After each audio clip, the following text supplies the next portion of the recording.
朋友，郑丽文访问大陆习政会带来的一线和平的曙光，彻底的被黑暗吞没了。郑丽文在内忧外患强大的压力之下，和民进党一块儿谴责中国大陆。那位说这是怎么了呀？那不是因为赖清德出访吗？弄了一个烧鸡大窝脖吗？然后呢，这个绿党民进党就提出了一个谴责中国大陆的提案，在立法院，而郑丽文在强大的压力之下，国民党大酱缸嘛，处处都是赵少康嘛，是吧？国民党内的压力也很大这个国民党竟然对此没有表示异议，那就说明什么？这个法案就已经进了二读了。那意思就是说，国民党、民进党、这个民众党就这仨党一块儿谴责中国大陆。这个事儿可就太有意思了，朋友们。那就等于说是习政会的成果彻底的归零了，你们同意吗？这个民进党团接赖清德出访非洲受阻之机，提案叫嚣，谴责大陆打压。该案竟在无人反对的情况下进入二读。这份充满敌意的提案，除了所谓的谴责之外，还夹带了大量的台独私货，有严重的趁机兜售、分裂谬论的重大嫌疑。而令人错愕的是，原本被外界预期会出面阻拦的国民党党团竟然完全放任不管。党团总召傅崐萁沉默以对，民众党不加阻拦尚且不论，但一切标榜反对台独的国民党竟也集体失语。在这一核心原则问题上，那这个可真是让人大跌眼镜啊！对于民进党呢，外界并不感到意外是吧？郑丽文带回来的这实实在在的惠台措施，民进党肯定要拼命阻挠，为了自己的选票，也得让台湾人民的福祉泡汤，对吧？这是他们一贯的作风。但是令人警惕的是，在野阵营，尤其是国民党内部的深层次的分裂。国民党内并非没有清醒的声音你比如说郑丽文很清醒，对吧？但是呢，这里边瞧见了吗？什么赵少康尹乃菁还有包括这个朱立伦什么卢秀燕这些人这些人都是阴阳怪气儿所以郑丽文这个主席也是不好干民众党那就别说了，第一时间在黄国昌的这个主持下谴责大陆什么妄称此举是吧推远了台湾人民民进党是明火执仗的毒，而部分在野党呢，要么骑墙观望暧昧不清，要么彻底的暴露了底色在不同程度上充当了分裂势力的同路人国民党对这份谴责提案的不作为，绝非简单的策略失误，而是在大是大非上迈出了危险的一步。那如果在场委员没有意见的话，那是不是本提案就照案通过？我是针对这个程序的部分那我对于这个内容上面来说，那我确实认为这个赖清德总统能够出访友邦，那本来就是这是我们的友邦本来就要去。那中间如果遇到任何有这种被打压或是不公平的，那我想这样的一个临时提案，它是可能因为具有这个时效性，所以在今天提出来。不过因为我也要提，就是说今天是退辅会的这个报告嘛，那所以说外交部的相关人员没有在现场。那我们一般来说处理临时提案的时候，那上面的一些文字有没有都会再询问一下相关的这个部会，那他们有没有什么需要修正？昨天第一时间我看到除了我们民进党发出了谴责之外，事实上我也看到了包括国民党以及民众党，其实也都一致的站在国家为主的这样的一个情况底下。我要再一次的强调，这是一个谴责案。那么这个谴责案代表的是，身为国防外交的委员，你站在国家在外交上受到打压，在国防上面、国际上面的生存空间受到压力的时候，你的立场是什么？事实上，这一个虽然是由我们民进党的委员发起，其实我也希望在外交委员会当中，不论是国民党的委员或是民众党的委员，此刻是展现我们对于国家的忠诚，对于国家元首的支持，以及对于中共恶霸行径的一个反应。中国把所有东西当武器，不仅仅是政治军事，他连经济你跟他互动，他都把它变成武器。看看那3个岛国怎么被他胁迫的，这是一个非常典型的介入他国内政。不仅影响我们中华民国台湾的内政，也影响那3个岛国的内政。而中国越是这样做，我们外交本来就困难，我们不会因为困难就放弃让我们2300万人走向国际。这事儿那可就非常的诡异了，朋友们。后续国民党该如何推动两岸交流呢？国民党给自己出了一个大难题啊！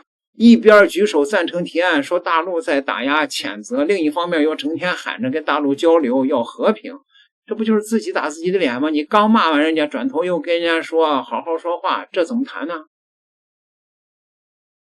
国民党主导的两岸交流这下子基本卡住了呀，这大概率是搞不下去了吧。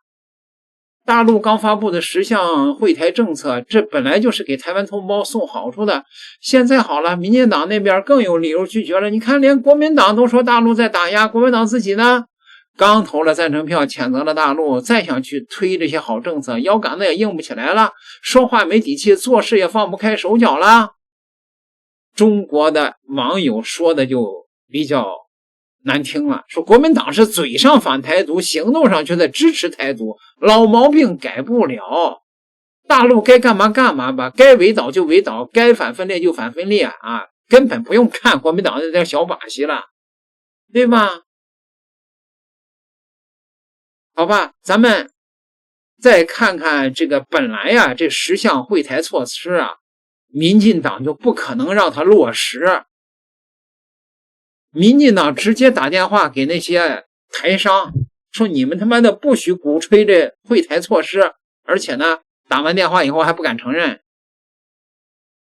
就是台湾哪个单位有致电给你，他大概表达了些什么？能不能我真的很不想记仇啦哈，但是假使他们回应说没有的时候，我再告诉你有还是没有，自己承认。妈祖在那里哈，这几天妈祖不管是白沙屯或者那个，我都可以找他们到那个妈祖前面去发誓哈。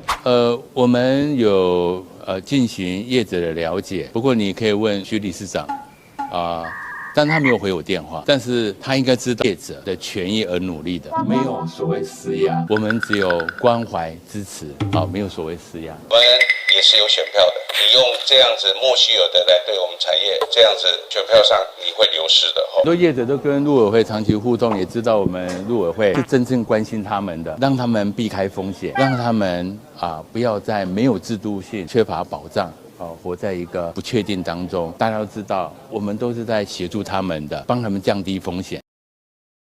陆委会的秋蛤蟆没种，你给打电话打压了，你有种你就承认吧。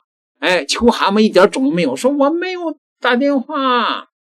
而这些绿媒呢，那就更是群蛙乱舞了，说这个大陆你来会台，会什么会呀？我们的经济比你好得多。你看大陆的好心，他们真当驴肝肺呀。惠台10项政策根本在吃台湾人的豆腐，他是骗台湾人，也就是说他要拿台湾人去填中国的某些黑洞。你看中国的首都机场股价从14块多跌到1块7，里面人可罗雀。台湾到底需不需要中国呢？我跟他讲，一点都不需要。长荣航空去年赚了261亿，华航赚了146亿，没有中国市场，他们一样赚了非常多钱。中国国民党主席郑丽文，他跑到了北京，看到了习近平完成了这席会，就回到台湾了以后志得意满，而中国也丢出了惠台10项政策，好像给台湾天大的好处，好像给台湾天大的一个甜头，而且现在商总也跳出来说，政府你不要挡哦，你挡的就是与民为敌，人民是有选票的。那我们就非常好奇讲说，那你这个惠台10项政策到底是什么？你现在到底给台湾什么样的甜头，给台湾什么样的好处？结果不比不知道，比了吓一跳。比较以后就说，你不是希望我们开放观光吗？你不是希望我们开放所谓的直航的定点吗？结果我们看到中国现在的机场，你不是来帮我们，根本就是我们来填你的洞。现在在中国北京的首都机场，它的股价居然已经从14.1跌到了1.7亿元，你没有看错，14.1跌到了1.7亿元。海南岛的美兰机场就是这样的，海南岛本来是中国的一个观光乐园，现在它的股价也从51.95跌到了5.21，跌的只剩下10个百分点。中国一个刚刚讲非常大的免税商店，中国中免最高的时候，它的股价到了180块港元，现在只剩下37.85。我们这样一比较，你就知道说，现在是中国你自己的观光业开始在下滑，你的机场在没落当中，而台湾全部都在上升。我们看到台湾现在桃园机场，我们的出国旅客不断的创新高，现在我们的航空公司，我们的货运跟我们的载客率也不断的在提升，而且现在很多的商家的获利也慢慢在增加当中。结果如果你现在来比较说这个惠台10项政策，那答案就有一个，根本在吃台湾人的豆腐。